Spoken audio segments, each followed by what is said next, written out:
الحمد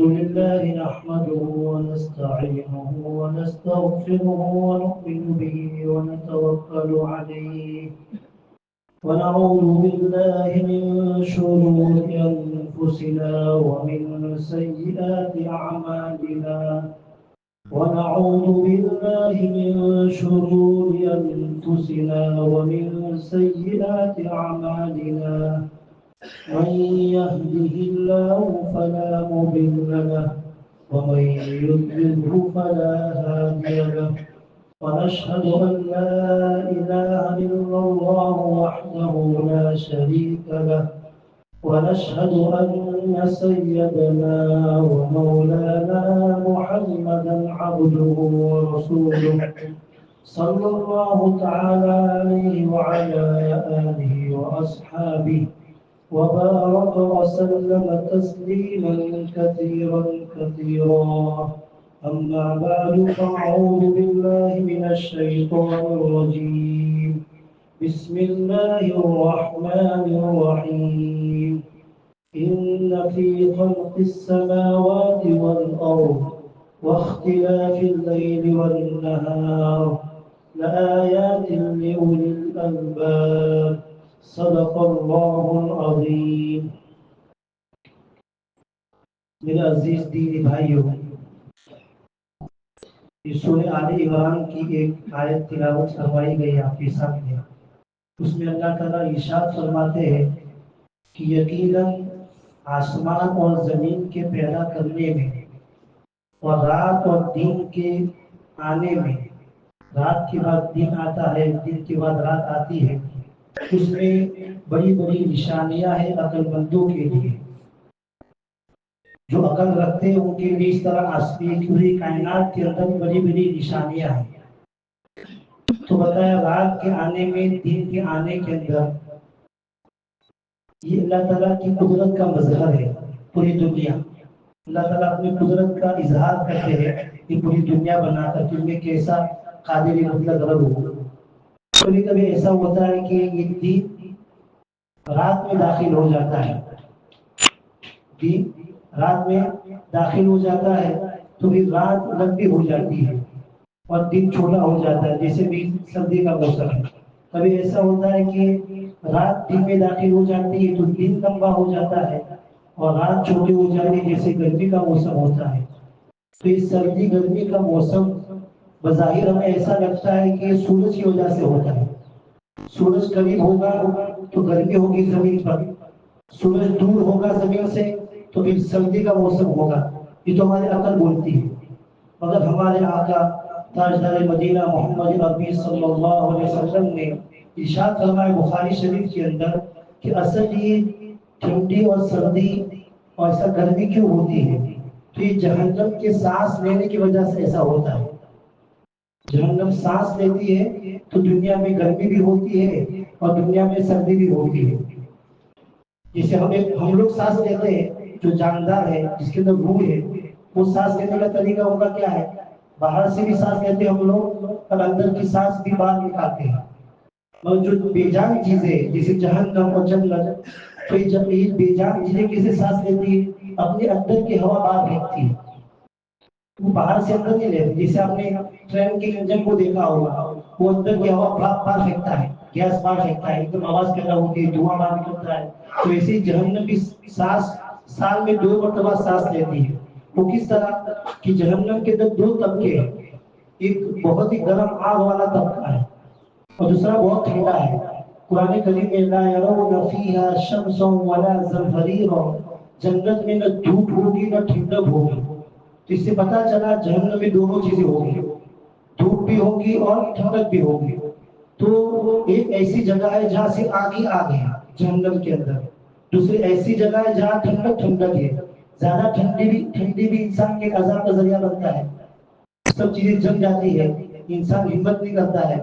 تو جب جہنم کے اندر اس طرح شدید گرمی تھی تو گرمی کی وجہ سے جہنم نے رب سے شکایت کی. واشتقت النار الى ربها، کیا شکایت کی؟ اے میرے پروردگار، میرا حال ایسا ہو گیا ہے جل جل کر آگ کی وجہ سے کہ میری جہنم کا بعد حصہ بعض کو کھاتا ہے. آگ کا خاصہ یہ ہے کہ اس کو کوئی چیز کھانے کو چاہیے، لکڑی چاہیے، کپڑا چاہیے، کچھ بھی چاہیے، نہیں ملے گا تو خود تو کھائیں گے. تو جہنم جل جل کر شکایت کی اللہ تعالیٰ سے کہ میرا بعض حصہ بعض کو کھا رہا ہے. تو اللہ تعالیٰ نے اس کو بھی 2 سانس دینے کی اجازت دی تاکہ جو کھا رہا ہے تو تھوڑا اس کو راحت مل جائے. تو فَأَذِنَ لَهَا نَفَسَيْنِ نَفْسٍ فِي الشِّتَاءِ وَنَفَسٍ فِي الصَّيْفِ. ایک ٹھنڈی میں سانس لیا کرو اور ایک گرمی میں سانس لیا کرو. تو جب وہ گرم والا طبقہ سانس لیتا ہے، ان کا سانس لینے کا مطلب کہ اندر کی بھاپ باہر نکالیں گے، گیس باہر نکالیں گے. تو باہر نکالیں گے تو پوری زمین میں گرمی گرمی ہو جائے گی. اور جو ٹھنڈا والا حصہ ہے اپنا سانس لے گا، ٹھنڈے کی وجہ سے وہ بھی پریشان ہوگا تو اپنی سانس لے گا، اندر کی بھاپ ٹھنڈک باہر نکالے گا تو پوری دنیا میں ٹھنڈک پھیل جائے گی. یہ اصل وجہ ہے دنیا میں ٹھنڈی اور گرمی آنے کا. بخاری شریف میں روایت ہے. تو سال کے موسم بدلتے رہتے ہیں، کبھی گرمی، کبھی سردی، کبھی بارش کا موسم. تو انسان جب بھی موسم آتا ہے ایسا، بارش کا موسم آیا، گرمی کا موسم آیا، ٹھنڈی کا موسم آیا، تو اس موسم سے مقابلہ کے لیے اپنی تیاری کرتا ہے، کچھ سامان خریدتا ہے. جیسے گرمی کا موسم آیا تو گرمی سے بچاؤ کا ایئر کنڈیشن لگاتا ہے، گھر کے اندر لگاتا ہے، اس بچاؤ کی بہت ساری تدبیریں کرتا ہے. اس طرح سردی کا موسم آیا تو لحاف، کمبل، شوٹر وغیرہ خریدتا ہے تاکہ ٹھنڈی سے بچ جائے. اور بارش کے موسم میں پانی سے بچنے کا انتظام کرتا ہے. تو یہ دنیاوی حساب سے انتظام کرتا ہے. مگر ایک مومن کی مطمئن نظر صرف دنیا نہیں ہے بلکہ اخروی زندگی ہے. تو اس کو اس موسم کے اندر کس طرح اخروی فائدہ اٹھانا چاہیے، کیسے اس موسم سے ہم فائدہ اٹھاویں اور کیسے آخرت کی تیاری کریں، اللہ تعالیٰ کو راضی کریں. تو حدیث شریف میں نبی کریم صلی اللہ علیہ وسلم اس پہلو کو بھی بیان فرمایا ہے کہ مومن کو موسم سرما کس طرح گزارنا چاہیے. یہ مومن کے لیے کتنی بڑی عظیم نعمت ہے موسم سرما. حضور نے فرمایا، ابو سعید خدری رضی اللہ تعالیٰ عنہ کو روایت ہے، انہوں نے فرمایا کہ قال رسول اللہ صلی اللہ علیہ وسلم الشتاء ربیع المؤمن، کہ سردی کا موسم مومن کے لیے بہار کا موسم ہے. سردی کا موسم مومن کے لیے بہار کا موسم ہے. موسم بہار کس کو بولیں گے؟ یہ تو پتجھڑ کا موسم آتا ہے، سارے درخت کے پتے جھڑ جاتے ہیں، درخت خالی ہو جاتا ہے، نہ پھل نہ پھول. اور اس کے بعد موسم آتا ہے موسم بہار. ہر طرف ہریالی ہریالی رہتی ہے، پھول پھل، درختوں کو پھل بھی لگے رہتے ہیں اور پودوں کو پھول بھی لگے رہتے ہیں. ایک اچھا سا انسان کو لگتا ہے. تو اسی موسم بہار، ٹھنڈی کا موسم ہے، ایک مومن کے لیے موسم بہار ہے. اس میں اپنی ایمان اور اعمالی ترقی کر کے اپنے آپ کی اخروی زندگی وہ کسی ادھر دنیا میں پھل گیا، موسم اچھا ہو گیا، ہر جگہ ہریالی ہریالی پھیل گئی، تو ویسے اپنی اخروی زندگی کو سنوار سکتا ہے اس موسم سے فائدہ اٹھا کر. کس طرح فائدہ اٹھانا ہے؟ تو حضور نے آگے فرمایا قصور نہارہ فصوم، کہ ٹھنڈی کے دن چھوٹے ہوا کرتے تو اس میں روزہ رکھنا. وطال لیلہ فقام، راتیں لمبی ہوا کرتی تو اس میں قیام کرو. یہ دیکھو یہ فائدہ اٹھانے کا ذریعہ. رات لمبی ہوا کرتی ٹھنڈی کے موسم میں، آدمی عشاء پڑھ کر ہی سو گیا تو کم سے کم 6 گھنٹہ نیند رات میں چاہیے، وہ مل بھی جائے گی. تب بھی آخر میں 2 گھنٹہ ایسا باقی رہے گا صبح صادق سے پہلے پہلے کہ آدمی آرام سے اٹھ سکتا ہے، اللہ تعالیٰ کی حضور عبادت کر سکتا ہے، قرآن کی تلاوت کر سکتا ہے، اپنے رب کو جو ہم سے ناراض ہو گئے ہیں. دیکھو سردی میں بھی برابر نہیں ہے، کبھی ٹھنڈی کبھی سردی. یہ موسم کا بدلنا بدلنا اللہ کے ناراضگی کی علامت ہے. تو رب کو راضی کر سکتے ہیں. رات بھر سونے کے بعد بھی آدمی آرام کرنے کے بعد بھی صبح اٹھ کر اللہ تعالیٰ کو راضی کر سکتا ہے. اور دن چونکہ چھوٹا ہے تو دن چھوٹا ہونے کی وجہ سے روزہ بھی رکھ سکتا ہے. نہ اس موسم میں ٹھنڈی کا پیاس کا اس کو احساس ہوگا، نہ بھوک کا احساس ہوگا، تو دن کو روزہ بھی رکھ سکتا ہے. تو حضور نے فرمایا کہ یہ موسم ٹھنڈی کا موسم مومن کے لیے موسم بہار ہے. دن چھوٹے ہیں تو روزہ رکھو اور رات لمبی تو اس میں قیام کیا کرو. تو اس طرح یہ ہم فائدہ اٹھانے کا ذریعہ ہے. اب دیکھو صحابہ کیا فرماتے ہیں. دوسری حدیث حضور نے فرمایا الغنیمۃ الباردۃ الصوم فی الشتاء، کہ ٹھنڈی کے موسم میں روزہ رکھنا ٹھنڈی غنیمت ہے. ٹھنڈی غنیمت کا مطلب ایک تو گرم غنیمت، یعنی جب جہاد کرنا ہوگا تو وہاں مال بھی کھوانا ہے، مال بھی لگانا ہے، جان بھی لگانی ہے. وہ ہو سکتا ہے واپس گھر آوے کہ نہ آوے، شہید ہو جاوے ہیرو حیات کی قربانی دینا ہے، ایک گرم غنیمت ہے، وہاں مال آئے گا غنیمت کا، مگر کچھ مجاہدہ کرنے کے بعد آئے گا۔ اور ٹھنڈی کے موسم میں روزہ رکھنا ٹھنڈی غنیمت ہے، کچھ تکلیف نہیں ہوگی، نہ پیاس کا احساس ہوگا، نہ بھوک کا احساس ہوگا، نیند کا بھی سو تقاضا نہیں ہوگا کہ لمبی رات کی سو لیا ہے تو دن چھوٹا سا دن ہے گزار دے گا۔ تو یہ ٹھنڈی غنیمت ہے انسان کے لیے، اس دنوں کے اندر ٹھنڈی کا ایام چل رہے، اس میں روزہ رکھنے کا آدمی کو اہتمام کرنا چاہیے۔ اب صحابہ کا ذرا حال دیکھو، حضور نے تربیت فرمائی ہوگی، اب صحابہ نے آپ کے باتوں کو کیسے لیا، اور صحابہ اپنے عبداللہ بن مسعود رضی اللہ تعالیٰ عنہ فرماتے ہیں، ان کا مقولہ نقل کیا ہے کہ ٹھنڈی کا موسم آتا تھا تو کہتے تھے مرحبا بالشتا، یہ ٹھنڈی کا موسم تیرا آنا مبارک ہے، مطلب تیری آمد سے خوش ہے، کہ خوش ہے تنزل فیہ البرکہ، تیرے موسم میں برکت نازل ہوگی۔ کس طرح برکت نازل ہوگی؟ ہم رات میں لمبا قیام کریں گے، نمازیں پڑھیں گے، تہجد کی نمازیں میں اور اضافہ کر لیں گے، اور دن کے اندر روزہ رکھیں گے۔ اس طرح سے جب اعمال میں خیر وجود میں آئے گا تو برکت وجود میں آئے گی۔ عمر کا ایک مقولہ ہے الشتاء غنیمۃ العابدین، کہ ٹھنڈی کا موسم عبادت کرنے والوں کے لیے غنیمت ہے، مال مفت ہے، خوب فائدہ اس سے اٹھانا چاہیے اور خود عبادت کرنی چاہیے۔ اب ہمیں جائزہ لینا ہے کہ ہماری ٹھنڈی کی راتیں کہاں گزر رہی ہیں، کیا ہم اس طرح اللہ کے سامنے قیام میں گزار رہے ہیں، یا کہیں نظریات میں گزار رہے ہیں، یا کہیں خدا نہ خواستہ گناہوں میں تو نہیں گزر رہی ہے۔ یہ زندگی واپس ملنے والی نہیں ہے، ان کی زندگی اللہ نے دی ہے، چاہے جوان ہو یا بوڑھا ہو یا ادھیڑ عمر ہو، یہ بار بار زندگی ملنے والی نہیں ہے۔ ایک بار اچانک موت آ جائے گی تو اللہ نے جو موقع دیا ہے، یہ ٹھنڈی کی راتیں دی ہے، لمبی راتیں ہیں، ہم رات میں فارغ ہونے کے بعد بھی 6 گھنٹہ سونے کے بعد بھی آرام سے تہجد کے لیے اٹھ سکتے ہیں۔ تہجد کی نماز اتنی اہم نماز ہے، فرائض کے بعد اس سے اللہ تعالیٰ کا قرب نصیب ہوتا ہے، اللہ تعالیٰ کی محبت نصیب ہوتی ہے۔ اللہ تعالیٰ کی تعریف فرمائیے وعباد الرحمن وہ ہے والذین یبیتون لربهم سجدا وقیاما، جو رات گزارتے ہیں اپنے رب کے سامنے سجدے کی حالت میں، قیام کی حالت میں۔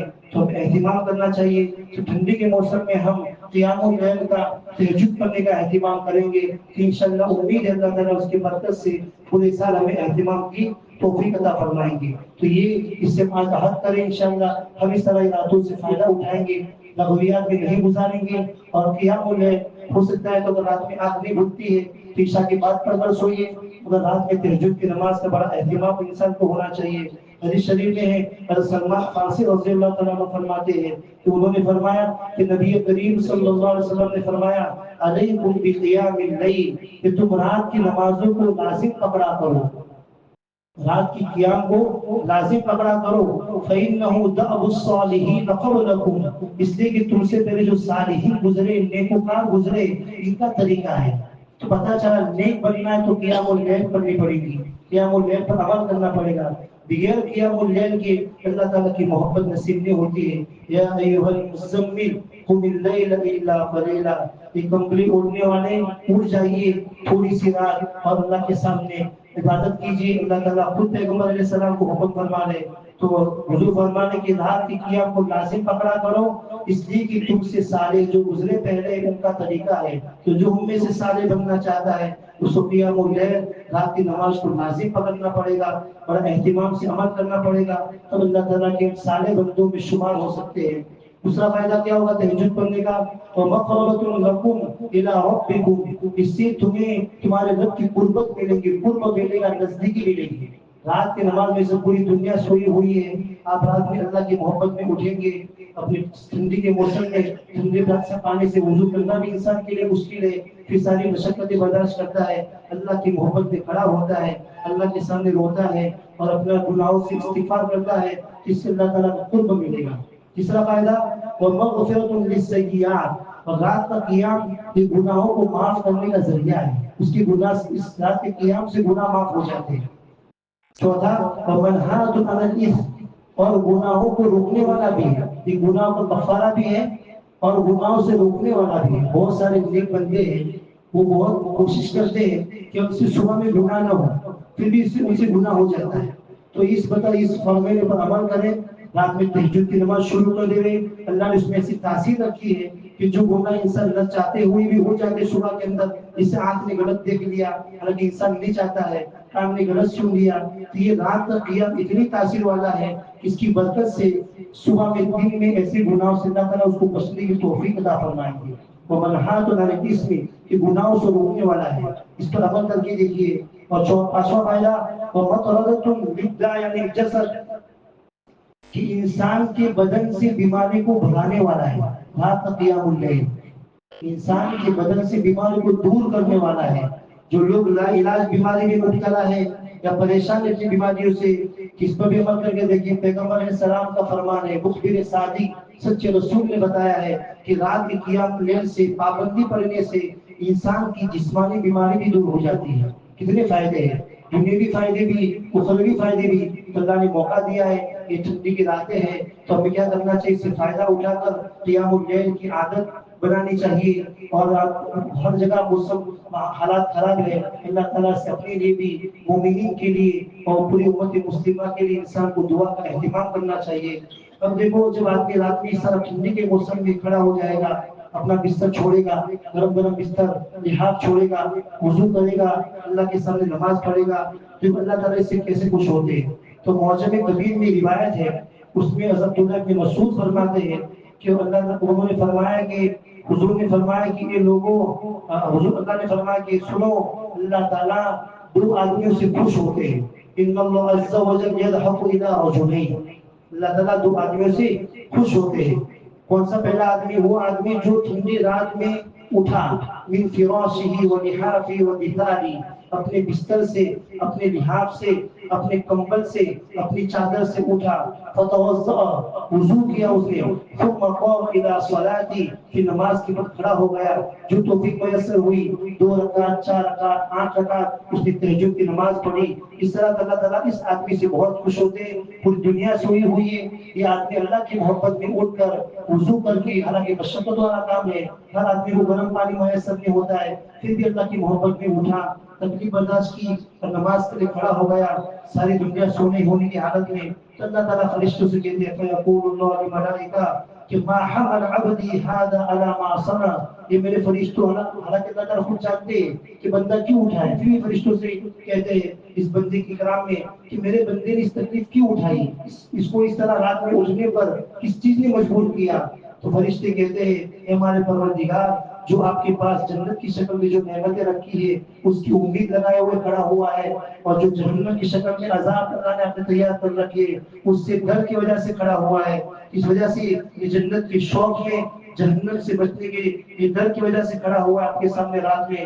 تو اللہ تعالیٰ فیقولو، اللہ تعالیٰ فرماتے آپ گواہ رہو کہ میں اس بندے کو دے دیا وہ چیز جو اس کی امید لگائی ہے مجھ سے، اور میں نے اس کو امن دے دیا ان چیزوں سے جس سے وہ ڈرتا ہے. میں جہنم کے عذاب سے بچا لوں گا اور جنت کی اس کو میں داخل کر دوں گا. تو یہ ہے موسم سرما سے فائدہ اٹھانے کا موقع.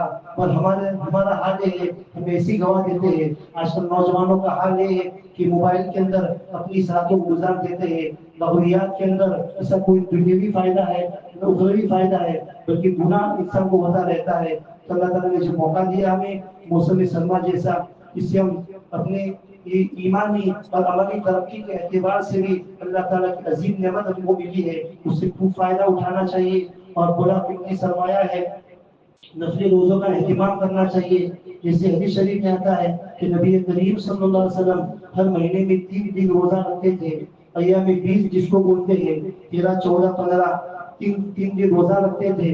اور قانون نیکی کا یہ ہے، جو آدمی ایک نیکی کرتا ہے اللہ تعالیٰ اس کو کم سے کم 10 گنا ثواب دیتے ہیں. جب 3 روزہ رکھا تو پورے مہینے کا 100 روزہ کا ثواب مل گیا. اور ہر آدمی جو 3 روزے ہر مہینے رکھے گا اس کو پورے سال روزوں کا ثواب ملتا جائے گا. تو اچھا اللہ تعالیٰ نے موقع دیا ہے، دن چھوٹے ہیں تو اس میں روزہ رکھ سکتے ہیں. جن لوگوں کی قضا روزے باقی ہے ان کے لیے بہترین سنہری موقع ہے. دن چھوٹے ہونے کی وجہ سے نہ بھوک کا احساس ہوگا، نہ گرمی کا احساس ہوگا، نہ پیاس کا احساس ہوگا. تو ہمیں چاہیے کہ ہمیں موسم سے فائدہ اٹھائیں اور کم سے کم قیام اللیل کا اہتمام کریں. اللہ تعالیٰ مجھے بھی ہم سب کو ان باتوں پر عمل کرنے کی توفیق و سعادت نصیب فرمائے. وآخر دعوانا الحمد للہ رب العالمین.